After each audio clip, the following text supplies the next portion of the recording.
आज का टॉपिक है पेशेंस। पेशेंस होना बहुत ज़रूरी है, बट क्लियरली मैं बहुत इम्पेशेंट इंसान हूँ, तो वो चीज़ कैसे ग्रो करे?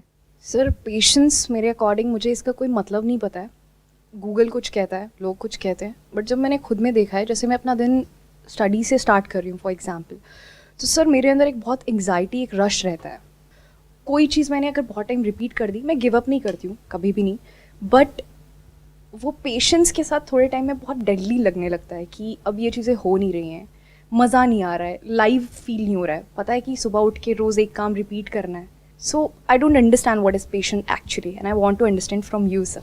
सर बेसिकली अगर हमें किसी भी फील्ड में, अगर करियर वाइज या अगर हम ग्रोथ की बात करें, अगर किसी में भी एक्सेल करना है, तो वो हमें पता है ओवरनाइट नहीं होने वाला है। We have to work really hard, और उसके लिए पेशेंस हमें बहुत ज़्यादा चाहिए। फॉर एग्जांपल मैं फिटनेस कंटेंट बना रहा हूँ 2 सालों से। पहले 1.5 साल कुछ रिटर्न नहीं आया तो आए डाउन मोमेंट्स, चलो क्विट कर देते हैं, कुछ मॉनेटरी बेनिफिट नहीं हो रहा, लेकिन वो पेशेंस रखा कि एक स्किल समझी कि नहीं पेशेंस रखेंगे, आएगा, बाद में आएगा, तो अब वो उसके 10x रिटर्न दिखते हैं। लेकिन कभी कभी अभी भी फेजेस आते हैं कि जब आपका बड़ा गोल है, आप देख रहे हो फाइनेंशियल फ्रीडम, तो कितना वो पेशेंस रखे जब देख रहे होते हैं आसपास की हो नहीं रही चीज़ें जिस हिसाब से होनी चाहिए, लेकिन पता है बैक ऑफ द माइंड कि 5 साल बाद ये चीज़ एक्सप्लोड करेगी और अच्छा होगा, लेकिन उस टाइम को सस्टेन कैसे करे, वहाँ पे पेशेंस कैसे रखे? हाउ डू यू नो कि जो आपको लगता है कि 5 साल बाद ऐसा कुछ हो जाएगा मार्केट में, वो सच है या झूठ है? आपको लगता ही तो है, based upon your thinking, your understanding, which is very very limited. Thinking by it's very nature is limited. आपने कुछ थोड़ा बहुत कहीं पे देख लिया है और उसके बेस पे एक डिसीजन ले रहे हो, तो पहले तो अपनी उस नॉलेज को, इंफॉर्मेशन को और पक्का करते चले जाओ। You must have a clear cut explanation and logic behind whatever you are saying. तब हम कह सकते हैं कि अब आपका कन्विक्शन एक्चुअल में स्ट्रांग है। इनफैक्ट कॉन्फिडेंस और कन्विक्शन आता कहां से है, कभी सोचा है? जैसे किसी भी फील्ड से रिलेटेड कोई इंसान होता है, उसमें बहुत कॉन्फिडेंस होता है, किसी में कम होता है। Knowledge and experience and data and information backed by research, backed by what is actually going on in the market, not कि जैसा हमको लगता है। दोनों में बड़ा फर्क है।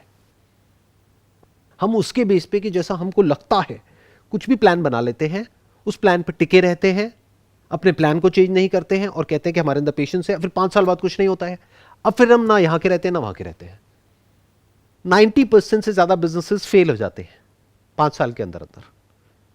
तो 90% प्रोबेबिलिटी क्या है कि आपका बिजनेस फेल हो जाएगा। तो बैकअप प्लान क्या है? This is part of patience.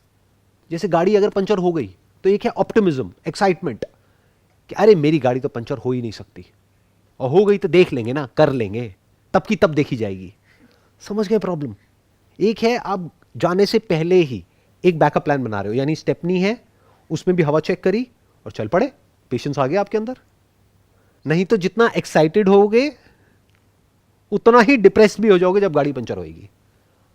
फिर गाड़ी पे जाकर के लाते मारोगे क्योंकि ये क्या हो गया, ये मैं कहां फंस गया आकर के, यहां तो दूर दूर तक कहीं कोई नहीं है। समझ गए गड़बड़? मैंने ऐसे ऐसे लोगों को देखा है जिन्होंने अपना कितना टाइम, कितना पैसा एक आइडिया के पीछे लगा दिया और उनके ऊपर डेट आ गया है, यानी पैसा उठा लिया यहां वहां से, अब ना वो यहां के रहे ना वहां के रहे। तो अब यहां पे जो बात समझने वाली है ना, वो ये है कि पेशेंस के नाम पे कहीं हम कोई गड़बड़ तो नहीं कर रहे। ये कैसे पता लगेगा? Number 1, you must always have a backup plan. Plus जब आप प्लान ए पे काम कर रहे हो तो वो काम नहीं कर रहा है, वो आपको समझ आ गया 1-2 महीने में, बिल्कुल भी नहीं कर रहा है, तो अब कैसे पिवट किया जाए, क्या कुछ अलग किया जाए, कैसे किया जाए? That you need to keep on innovating, keep on changing. Rigid नहीं होना होता है वहां पर। अब इसी फंडे को हम लगाते हैं, कोई एंट्रेंस आप क्रैक करना चाहते हो, एक बार ट्राई किया, थोड़ा आसपास पहुंच गए और वो नहीं हुआ, चलो समझ आता है, अगली बार ट्राई किया, मेक सेंस। दूसरी बार फिर थोड़ा और पास पहुंच गए कट ऑफ के, नहीं हुआ, कोई बात नहीं, तीसरी बार में हो जाएगा, स्ट्रॉन्ग पॉसिबिलिटी है। बट पहली बार आपने अटेम्प्ट किया, बहुत दूर हो, दूसरी बार और दूर हो, लेकिन कॉन्फिडेंस पहले से भी ज्यादा बढ़ गया। अब ये कॉन्फिडेंस का सोर्स क्या है? ये कॉन्फिडेंस आ कहां से रहा है? ये आ रहा है कि ये दुनिया मेरे को उल्टा बोल रही है ना, अब दिखाऊंगी मैं इस दुनिया को कि मैं क्या हूं। पर अगर ऐसा कोई सोचता हो कि दुनिया को दिखाने के लिए नहीं, कि वो खुद के अंदर कुछ चाहत हो, लाइक जो आप कहते हो पर्पस ऑफ लाइफ हो, वो समझ लिया हो या समझने के लिए दूर तक हो पर हो, इसमें हमें कोई भी कॉन्सेप्ट को घुसाने की जरूरत नहीं है, ना पर्पस ऑफ लाइफ को, ना चाहतों का कोई रोल है। आप चाहते हो उसको क्रैक करना, लेकिन कैपेबिलिटी है नहीं, एक बेसिक नेचर भी तो होता है हर एक का, एक बॉडी माइंड का स्ट्रक्चर भी तो होता है। जैसे मेरे जैसे कुछ निकम्मे लोग होते हैं, वो पढ़ने के लिए बने ही नहीं है, तो अब क्या करें?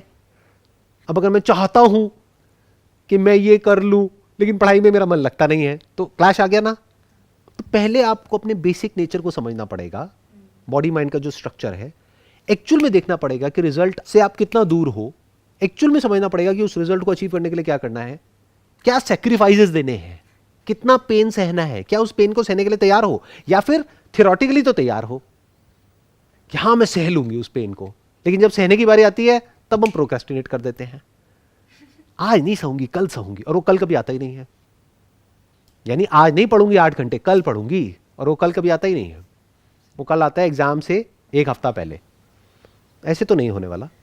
तो सच बोलो अपने आप से कि मेरे से नहीं होगा, और छोड़ो, कुछ और करो। What is your backup plan अगर वो नहीं हुआ तो?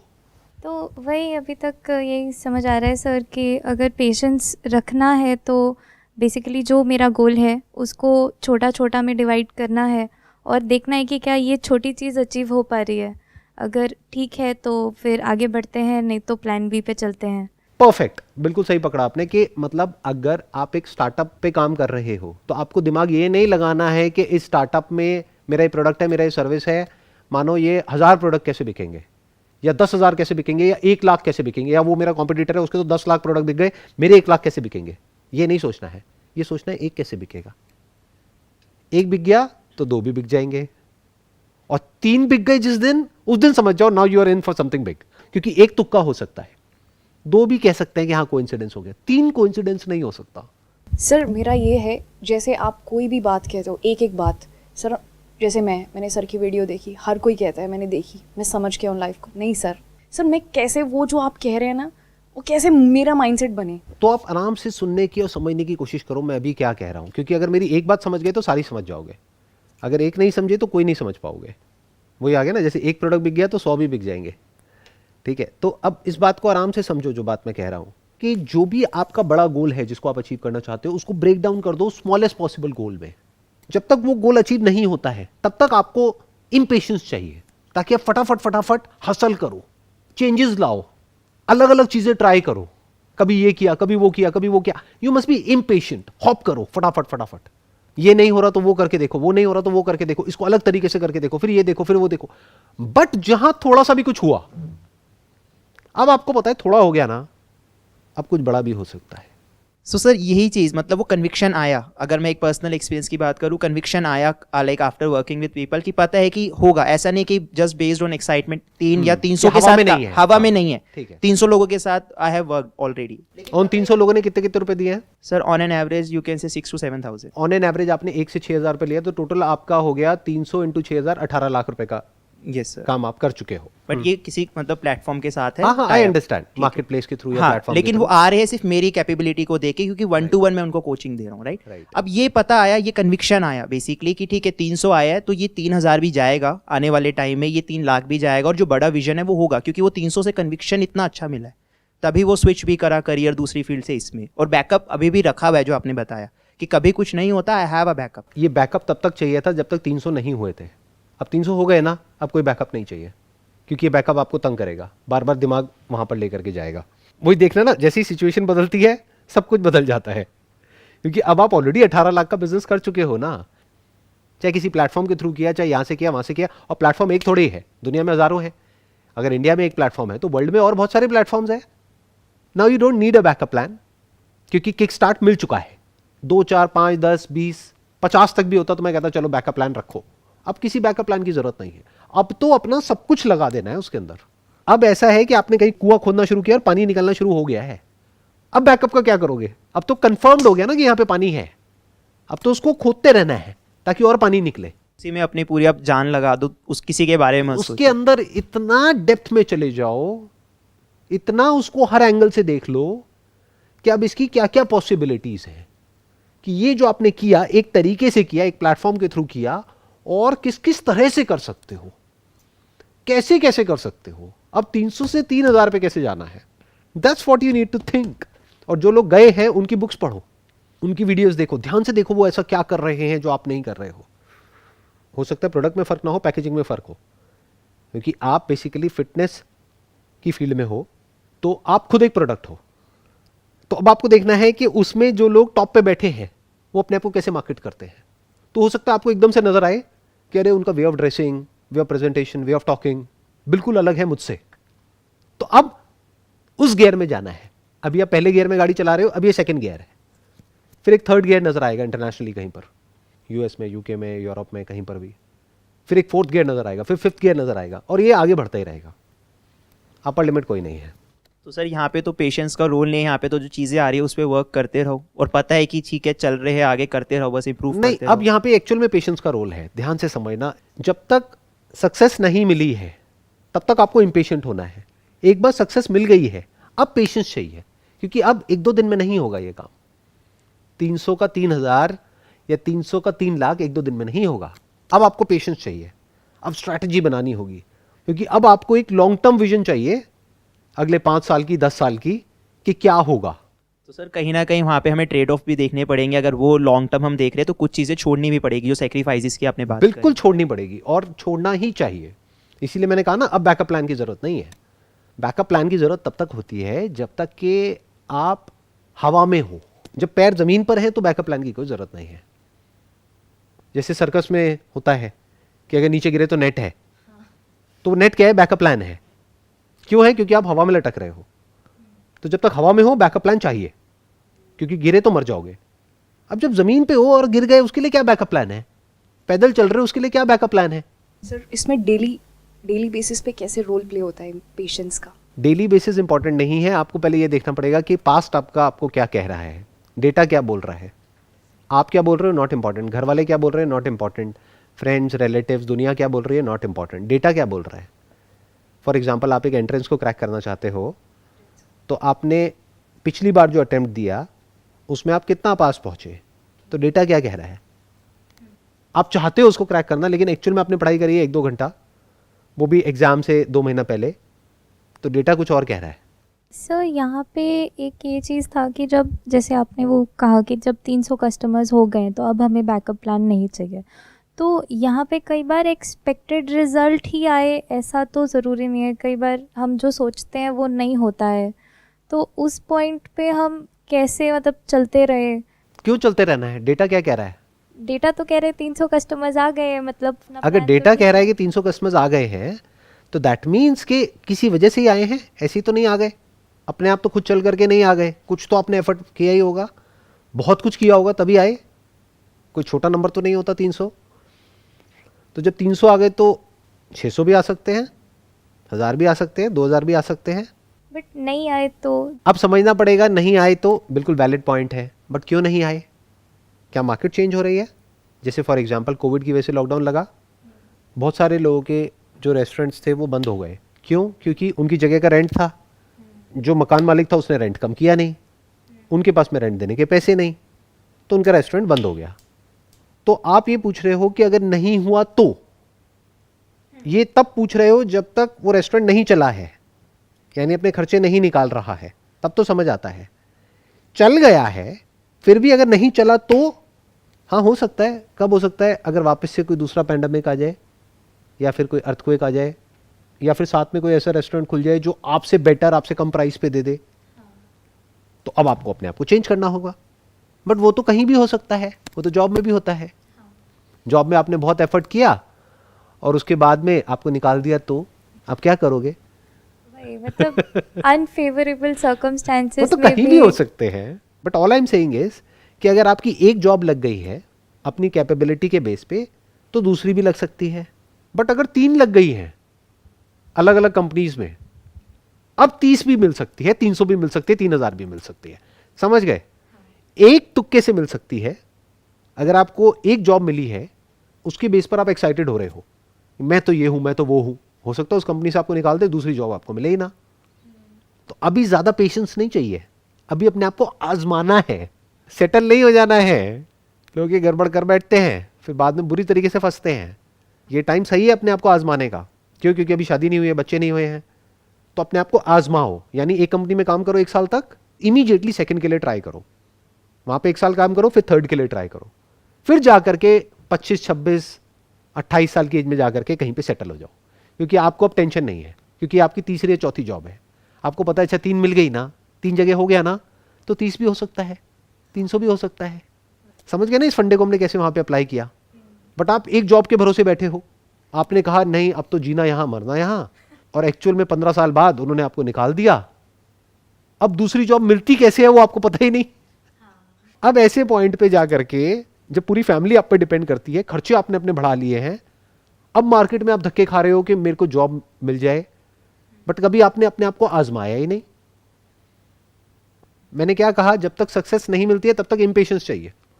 1 साल में जॉब करी, छोड़ा, अभी पेशेंस की जरूरत नहीं है। फिर दूसरी कंपनी में गए, वहां पे भी वो नहीं मिला जो चाहिए, छोड़ा। ठीक है, रेज्यूम पे बुरा ना लगे, 1 साल में उसको भी छोड़ा, तीसरे साल में उसको भी छोड़ा। अब जा करके आपको चौथी या पांचवी या छठी ऐसी एक जॉब मिली जहां पर जा करके आपको वो मिल गया है जो आपको चाहिए था। अब यहां पे पेशेंस चाहिए, अब वहां पे टिकना है, क्योंकि अगर उसको छोड़ दिया तो पछताओगे जिंदगी भर। आया पकड़ में? आपने एक बिजनेस किया, नहीं चला, छोड़ा, दूसरा किया, नहीं चला, छोड़ा, तीसरा नहीं चला, छोड़ा, अब चौथा चल गया है, इसको नहीं छोड़ना है। यहां पेशेंस चाहिए, इसको बड़ा बनाना है। इन अदर वर्ड्स, आपने बीज बोए 4 तरह के, 3 में से कोई पौधा बाहर नहीं आया, 10 दिन हो गए, 20 दिन हो गए, 1 महीना हो गया, बट एक बाहर आ गया है। उसको बड़ा होने में कई साल लगेंगे, 2 साल, 5 साल, 10 साल। वहां पेशेंस चाहिए। रिलेशन में भी ऐसा ही है। अगर आपकी रिलेशनशिप टॉक्सिक है, वहां पेशेंस नहीं चाहिए जी, वहां तो ब्रेकअप चाहिए, वहां तो इम्पेशेंस चाहिए। कि अगर समझ आ रहा है कि लॉन्ग टर्म में हमारा कुछ भी फ्यूचर नहीं है, साथ में कुछ भी नजर नहीं आ रहा है, फिर भी आप साथ में रहे चले जा रहे हो क्योंकि आप में बहुत पेशेंस है, आप सब कुछ टॉलरेट कर लेते हो, तो यहां पे पेशेंस नहीं चाहिए। बट जब कोई ऐसा इंसान मिल जाए लाइफ में जो आपको लेकर के भी उतना ही सीरियस है जितना कि आप उसको लेकर के सीरियस है, अब ये एक मिरेकल से कम नहीं है। अब यहां पे इंपेशेंस नहीं चाहिए, क्योंकि ये होने की प्रोबेबिलिटी बहुत कम है इस दुनिया में। It's nothing less than a miracle कि जिसको आप चाहते हो वो भी आपको चाहता है। फिजिकली, इमोशनली, साइकोलॉजिकली अगर एक स्ट्रांग बॉन्ड बन पा रहा है आपका किसी इंसान के साथ में, ये छोटी चीज नहीं है। तो वहां पेशेंस चाहिए, क्योंकि वहां भी अप्स एंड डाउन्स आएंगे, वहां भी प्रॉब्लम्स आएंगी, वहां पे कुछ पैचेस आएंगे, कुछ फेजेस आएंगे उस रिलेशनशिप के जो बहुत बुरे होंगे, तो वहां पे पेशेंस चाहिए। रिलेशन को खत्म नहीं करना है। सर आपने बार बार एक चीज़ जो अभी फोकस करा है कि जब तुम्हें पता चल गया, वो कन्विक्शन आ गया, चाहे जॉब का हो या बिजनेस का हो, कि ठीक है अब तुम्हें पेशेंस चाहिए, वो कन्विक्शन आ गया और ये भी पता है कि ये होगा, और फीलिंग्स के बेसिस पे नहीं और इमोशंस के बेसिस पे नहीं। और जैसे बिजनेस जैसे आप कर रहे हो तो आपको पता है कुछ लो फेजेस भी आते हैं जहाँ पे डाउन हो रहा है बिजनेस, राइट, ग्रोथ कम हो रही है, और वहाँ पे तुम अडेप्ट करोगे, देखोगे, चेंज कर रहे हो चीज़ों को, लेकिन वो थोड़ा टाइम लेती है, एकदम से नहीं होता। अगर कोई मार्केट में चेंज आया है, कुछ भी ऐसा, तो उस टाइम पे अपने आप को इवॉल्व तो कर रहे हैं, लेकिन इवॉल्व के टाइम पे पेशेंस चाहिए। तो क्या ऐसा अपने आप को बोले, क्योंकि कभी कभी वो कह तो रहे हाँ पेशेंस चाहिए और अडेप्ट कर रहे, टाइम लग रहा है, लेकिन उस टाइम पे माइट भी वो फाइनेंशियली या कुछ भी चीज़ें जो अफेक्ट कर रही है, तो उस टाइम पे क्या कर सकते हैं? उस टाइम पे 2 चीज़ों का ध्यान रखना है। एक कि बुरे वक्त के लिए पहले से तैयार रहना है।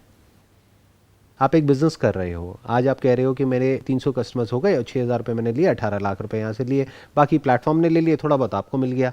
तो इसको पैसे को उड़ाना नहीं है, जोड़ लो, फालतू का खर्चा नहीं करना है, क्योंकि ये हमेशा के लिए रहने वाला नहीं है, अप एंड डाउन चलता रहेगा।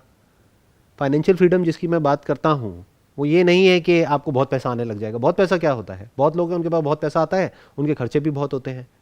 तो फाइनेंशियल फ्रीडम का मतलब ये है आपके खर्चे कम से कम, कमाई ज़्यादा से ज़्यादा। बट अगर कमाई 0 भी हो जाए तो आपकी इतनी सेविंग्स है कि उस सेविंग से जो इंटरेस्ट आ रहा है वो आपके खर्चों को पूरा कर रहा है, तब कह सकते हैं फाइनेंशियली फ्री हो। सर ये तो फाइनेंशियल एस्पेक्ट हो गया, लेकिन पर्सनल लेवल पे जो इमोशंस लेवल पे एक हम डाउन फील कर रहे होते हैं, लेकिन कन्विक्शन होती है तो वो चलता रहेगा, लेकिन उस डाउन फेज को कैसे अप करें? ठीक है, फाइनेंशियली बैकअप प्लान है, that is what I am saying. ये जो आप इमोशनली डाउन फील करते हो उसके पीछे एक रीज़न होता है। रीज़न क्या होता है? या तो आपके अंदर जो ग्रीड है उसकी वजह से आप डाउन फील कर रहे हो कि लाख रुपए महीने का आ रहा था, माना बंद हो गया, तो लालच का तो कोई अंत है ही नहीं। वो तो अगर आप 20 लाख रुपए महीने का भी कमाने लग जाओगे, 1 करोड़ रुपए महीने का भी कमाने लग जाओगे, जब किसी महीने में 1 करोड़ की बजाय 80 लाख आएगा तो आप रोने लग जाओगे। ऐसे बहुत लोगों को देखता हूं मैं अपने आसपास में, जब देखो रोते ही रहते हैं। उनको बोलो क्या दिक्कत है तुम्हें, महीने का 5-10 लाख रुपए कमा तो रहे हो, फिर भी रो रहे हो। नहीं वो पिछले महीने ना मेरी इतनी सेल हुई थी, इस महीने इतनी हो गई। तो तेरे को कोई दिक्कत हो रही है किसी तरह की? बच्चों की फीस देने में दिक्कत है, घर खर्च की दिक्कत है, कोई दिक्कत है? नहीं, कोई दिक्कत नहीं है, फिर रो क्यों रहा है? तो पहले तो ग्रीड को इन चेक रखो. Your life must not be driven by greed. If it is driven by greed, it is driven by emotions. और अगर वो इमोशन से ड्रिवन है आपकी लाइफ, तो अप्स एंड डाउन चलेंगे. तो पेशेंस की बातें होंगी, बट पेशेंस कहीं नहीं है. 1 मिनट में एक्साइटेड हो जाओगे, 1 मिनट में डिप्रेस हो जाओगे. बिजनेस में you have to be very very practical. Business हो, जॉब हो, even in relationship for that matter. देखो तीनों चीजों को मैंने कैसे कनेक्ट कर दिया. बिजनेस, जॉब और रिलेशनशिप, तीनों में फंडा सेम है. एक्साइटमेंट के बेस पे डिसीजन नहीं लेना है, ग्रीड के बेस पे नहीं लेना है, फियर के बेस पे नहीं लेना है. आपको हमेशा प्रैक्टिकल रहना है. तो प्रैक्टिकल का मतलब क्या होता है? नंबर 1, बुरा वक्त आए तो उसके लिए पूरी तरीके से तैयार हो जाओ, तो झटका नहीं लगेगा, इमोशंस में उथल पुथल नहीं होगी. आप चाहे जॉब में हो चाहे बिजनेस में हो, अगर आपके पास में अगले 1 साल की या 2 साल की सेविंग्स हैं, तो इतना बड़ा झटका नहीं लगेगा. जितना बड़ा तब लगेगा जब आपके सर पे कर्जा है, घर का लोन, गाड़ी का लोन, इसका लोन, उसका लोन, और जॉब भी चली गई. इसे बोलते हैं झटका. अब होएगा इमोशंस में उथल पुथल. ये क्या है? Lack of planning, lack of understanding of the future. एक तरफ से इमोशनल स्टेबिलिटी के लिए आपको क्या चाहिए? आपको सिक्योरिटी चाहिए. वो सिक्योरिटी मिलती है प्लानिंग से, सेविंग्स से. तो ये जो हमारे इंडिया में सेविंग्स माइंडसेट है, ये बड़ा कमाल का माइंडसेट है. वेस्ट में कंजम्पशन माइंडसेट है, और हम सब उनको देख करके कॉपी कर रहे हैं. हम सबका भी माइंडसेट धीरे धीरे कंजम्पशन माइंडसेट होता जा रहा है. बड़ा खतरनाक है माइंडसेट. जैसे मेरी लाइफ का एक सिंपल सा फंडा रहा है, आज से नहीं, शुरू से ही, कि गाड़ी लेनी है तो डाउन पेमेंट पे लेनी है, फाइनेंस नहीं करानी. सर पे 1 रुपए का भी कर्जा नहीं रखना है किसी भी तरह का, तो कोई लोड भी नहीं है. अब उल्टे पुल्टे मैं रिस्क उठा रहा हूं, मैं ये कर दूंगा, मैं वो कर दूंगा, यहां से लोन ले लिया, घर गिरवी रख दिया, ये कर दिया, वो कर दिया. तो फिर पेशेंस कहां है वहां पर? इमोशनल स्टेबिलिटी कहां है? वहां पे तो आप फड़फड़ाए हुए हो, डरे हुए हो, भाग रहे हो पागलों की तरह. सही डिसीजन कैसे लोगे? तो पेशेंस की जो फाउंडेशन है वो क्या है? Proper planning. अगर ये होगा तो माइंड आपका वैसे ही पीसफुल होगा. बट इतना भी माइंड पीसफुल नहीं हो जाना चाहिए कि आप कुछ करो ही ना. आप कहो अब तो सेविंग्स पड़ी तो है, क्या फर्क पड़ता है, तो आप बिजनेस से आउट हो जाओगे. You will become redundant. Business में लोग टाइम के साथ साथ में अगर अपने आप को नहीं बदलते हैं तो वो आउट हो जाते हैं. तो एक तरफ से आपके अंदर एक अर्ज है अपने आप को अपडेट करते रहने की. जो आप काम कर रहे हो उसको अपडेट करते रहने की, उसको सीखते रहने की, उसमें आगे बढ़ते रहने की, उसमें ग्रो करते रहने की. But that is not driven by greed, that is driven by the passion of growing. यहां से एनर्जी जनरेट करो. आपको मजा आना चाहिए ग्रो करने में, गलतियां करने में, उससे सीखने में, फिर कुछ नया इंप्लीमेंट करने में, अपने आप को बेटर बनाने में. यहां से एनर्जी मिलनी चाहिए.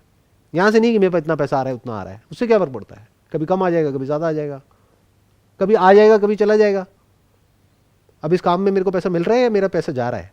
अभी ये जो काम चल रहा है जा रहा है सर. लेकिन पैशन के लेवल पे कोई कमी नजर आ रही है मेरे अंदर? तो पैसा जा रहा है तो मैं खुश क्यों हो रहा हूं, मैं हंस क्यों रहा हूं? क्योंकि सर पर्सनल लेवल पे वो अफेक्ट नहीं कर रहा. आपने इतना कर रखी है, प्लानिंग कर रखी है वो सारी चीज़ें कि ठीक है अगर यहाँ पे जा रहा है, वो जा रहा है इसलिए क्योंकि वो मुझे एक हैप्पीनेस दे रहा है, फीलिंग दे रहा है. और ऐसा नहीं है आपका जा रहा है पैसा, वो हमें लग रहा है जा रहा है. आपके हिसाब से वो प्लानिंग है, इसके लिए भी आपने अपना प्लान कर रखा है कि इतना मेरा यहाँ पे एलोकेट होगा और this is something I like to do. तो इस हिसाब से अगर मान लो अभी आपका बिजनेस में उतना पैसा हो ही ना, इसकी प्लानिंग के लिए ना हो, तो आप जितना मर्जी पैशनेट हो तब भी नहीं कर पाओगे. एग्जैक्टली. वन इज प्लानिंग, कि ये जो मैंने प्लानिंग कर रखी है उसकी वजह से मैं पीसफुली ये सेशन कर पा रहा हूं. अगर मैंने कोई फाइनेंशियल प्लानिंग नहीं करी होती लाइफ में तो ये मैं करने का सोच भी नहीं सकता. करना तो बहुत दूर की बात है. ये जगह मेरी अपनी नहीं है, रेंट पे है. तो आप समझ पा रहे हो ना. और हर चीज़ के पैसे लगते हैं, जो भी कुछ हो रहा है यहाँ पे. तो उस सब की प्लानिंग कर रखी है. जैसे एक इंसान एक प्लानिंग करता है कि मैंने इतना पैसा कमाया तो इसमें से 10% भगवान के नाम पे. ऐसी मैंने अपनी एक प्लानिंग कर रखी है. इतना पैसा यहां पर, यहां से क्या आएगा? कुछ नहीं आएगा. क्या मिलेगा? सेल्फ ग्रोथ मिलेगी, कुछ सीखने को मिलेगा. कहते हैं to teach is to learn twice. तो आपको लग रहा है कि मैं आपको कुछ सिखा रहा हूं, अरे मैं तो खुद सीख रहा हूं, मुझे आपकी क्या पड़ी है. सीखना है नहीं सीखना वो तो आपके हाथ में है ना. कितना सीखना है कितना नहीं सीखना वो आपके हाथ में है. That is not my department. मुझे क्या मिल रहा है वो मुझे तो वो देखना है. जब मैं सेशन में आया था तो मुझे थोड़ी पता था कि आप ऐसा कोई टॉपिक लेकर के आओगे. तो वो टॉपिक आया, उससे रिलेटेड क्या आने वाला है अंदर से वो मुझे खुद ही नहीं पता था. लेकिन देखो कितना कुछ आया. अब ये सब आपको दुनिया की किसी बुक में नहीं मिलेगा. मतलब ये सब क्या है? ओरिजिनल है, कोई थ्योरेटिकल नहीं है कि कहीं से पढ़ लिया याद करके कुछ स्पीच दे रहा हूं. सब कुछ स्पॉन्टेनियस है. तो इसका मतलब मैं ग्रो कर रहा हूं ना. ये मेरी लाइफ के लिए इंपॉर्टेंट है। पैसा आया गया, प्रॉफिट लॉस, अरे ये तो चिंदी लोगों की बातें हैं। Maybe a passion of living you have. Passion to live. And what is life? Life is all about exploring possibilities of yourself. कि देखता हूं मैं कहां तक जा सकता हूं। इसीलिए आप देखोगे मेरे सेशंस में, मेरे चैनल पर आपको कोई पैटर्न नजर नहीं आएगा। जैसे कुछ लोग हैं यूट्यूब पे, उनके चैनल पे एक पैटर्न नजर आएगा, जो 10 साल पहले कर रहे थे आज भी वही कर रहे हैं, वैसे ही कर रहे हैं, सब कुछ सेम है। क्योंकि जैसे ही कुछ अलग करते हैं लोग गालियां निकालते हैं, लोग कहते हैं नहीं नहीं नहीं नहीं, हमें ये नहीं चाहिए, हमें तो वही चाहिए। तो वो लोग इन लोगों के गुलाम है, ऑडियंस के गुलाम है। मैं किसी के बाप का गुलाम नहीं हूं। मेरे को आप देखोगे जो अंदर से आता चला जाता है वो करता चला जाता हूं। जैसे जैसे आता चला जाता है कि नहीं अब इसमें हो गया, छोड़ दिया। जैसे पहले एक लाइफ चेंजिंग सेमिनार करता था, छोटे से वहां से शुरू किया, फिर एक ऑडिटोरियम में किया, वो जगह कम पड़ने लग गई। फिर मैंने कहा यार अब ये बहुत हो गया, उसमें सेम कंटेंट होता था तो मैं बोर हो गया था। मैंने कहा लोगों को तो बहुत मजा आ रहा है, मुझे मजा नहीं आ रहा, सेम कब तक करता रहूंगा। तो वो करता रहा 6 महीने तक, साल तक। फिर उसके बाद में एक स्टेडियम में लास्ट लाइफ चेंजिंग सेमिनार किया, खत्म, टॉपिक क्लोज। उसके बाद जो भी कुछ किया उस सब में अलग है, हर सेशन में अलग कंटेंट है। इस तरह से सोचना होता है कि what is the main focus area of your life. अगर मेरे लिए मेन फोकस एरिया होता ऑडियंस, तो ऑडियंस तो मुझे मिल रही थी लाइफ चेंजिंग सेमिनार से। आज भी लोग बोलते हैं सर वही करो, उसमें मजा आएगा। कहाँ यहाँ 2-3 लोगों के साथ बैठ करके बातें कर रहे हो, इसमें हमें मजा नहीं आ रहा। अरे मजा नहीं आ रहा तो भाड़ में जाओ ना, कौन कह रहा है तुम्हें देखने के लिए। अनसब्सक्राइब करो, पता है ना एक बटन होता है नीचे अनसब्सक्राइब का, वो करो और जाओ, सीधी बात। बट मुझे तो मजा आ रहा है, तो मैंने किसी का ठेका लिया हुआ है। समझ गए पॉइंट? क्यों हो पा रहा है ये सब कुछ? क्यों? क्योंकि फंडे क्लियर है लाइफ के। नंबर 1 प्लानिंग स्ट्रांग है। नंबर 2 फ्यूचर को देखना कि फ्यूचर में क्या जरूरत है, कि ये सब जो अभी हो रहा है फ्यूचर में इसकी लोगों को क्या जरूरत है। आने वाले 5 साल बाद, 10 साल बाद, 20 साल बाद, 100 साल बाद, मैं तो वहां देख रहा हूं। मेरा इंटरेस्ट सिर्फ ये 1-2 साल 5 साल पे नहीं है, मैं तो ये देख रहा हूं 100 साल बाद दुनिया में कितनी जरूरत होगी इस तरह के कुछ की, जहां पर डायरेक्ट बात उनको समझने को मिलेगी। बीच में कोई ठेकेदार नहीं है, जैसे धर्म के ठेकेदार होते हैं ना, बीच में मीडिएटर आ जाते हैं। No mediator of any kind, direct 500 साल बाद भी कोई बंदा बैठा होगा, डायरेक्ट देखेगा जो देखेगा। इस तरह से जब आप चीजों को समझ लेते हो, यानी your life is not driven by greed और फियर। कोई देखता है देखे, नहीं तो भाड़ में जाए। फियर नहीं है, ग्रीड, क्या चाहिए, क्या दोगे, कुछ नहीं चाहिए। लेकिन एनर्जी में अभी भी कोई कमी नहीं है, पैशन में अभी भी कोई कमी नहीं है। समझ पा रहे हो किस तरह से मैं चीजों को एक्सप्लेन कर रहा हूं? I am not just telling you to do it. एक थ्योरेटिकली कोई कुछ बोल रहा है और खुद कुछ और कर रहा है। I am doing it, I am actually living it. तो ये मत देखो कि मैं क्या बोल रहा हूं, ये देखो कि मैं जी कैसे रहा हूं। आपको सब कुछ समझ आ जाएगा। एक स्टेज ऐसी आ जाती है लाइफ में जिसके बाद में पेशेंस का भी कोई रोल नहीं होता है, क्योंकि पेशेंस में इट इज इंप्लाइड कि टाइम है। But once you are free from time तो पेशेंस भी नहीं चाहिए। Now I don't need patience. For example, ये जो मैं अभी कर रहा हूं, इसके लिए अगर मुझे कोई एक्सपेक्टेशन है कि इसको करके ये होगा 1 साल बाद, 2 साल बाद, 5 साल बाद, 10 साल बाद, तो पेशेंस चाहिए ना। अगर कोई एक्सपेक्टेशन ही नहीं है तो, जैसे मंदिर में जाते हो पूजा करने, तो वो 2 तरह की होती है ना। एक तो हाथ जोड़ करके कुछ मांग रहे हो भिखारियों की तरह, हे भगवान मुझे ये चाहिए, वो चाहिए, वो चाहिए, वो चाहिए। अगर मांग लिया तो पेशेंस चाहिए। अगर कुछ मांगा ही नहीं, जा करके थैंक्स करके आ गए, तो अब क्यों चाहिए patience? I think that sums up the entire conversation या डिस्कशन जो भी आज हमने यहाँ पर करी है। It was pleasure talking to all of you and wish you all the best.